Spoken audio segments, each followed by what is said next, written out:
Vous avez certainement déjà vu des reproductions du buste de la Néfertiti de Berlin, et c'est peut-être même tout spécialement pour elle que vous nous rendez visite aujourd'hui. Considérée à juste titre comme la plus belle des Berlinoises, elle est aussi l'un des chefs-d'œuvre les plus célèbres de l'ancienne Égypte. Ce buste n'a subi aucune restauration moderne.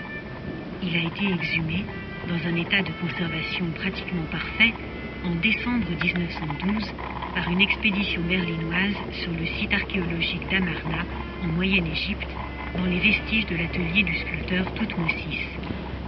Les épaules et la face arrière de la couronne ont été remodelées en plâtre sur un noyau de calcaire, signe révélateur que ce buste de Néfertiti était en fait destiné à servir de modèle au sculpteur pour les statues de la reine.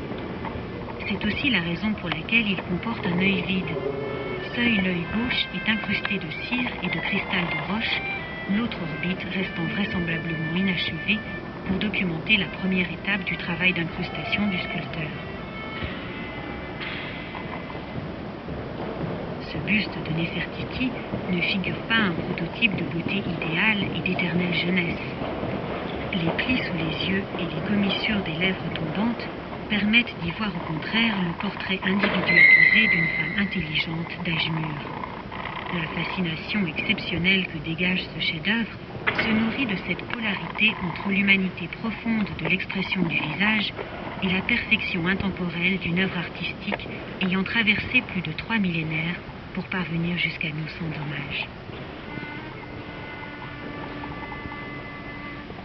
Lors du partage des découvertes d'Amarna, en 1913, le buste de Néfertiti fut attribué à James Simon, le grand mécène des musées berlinois qui avait financé les fouilles archéologiques.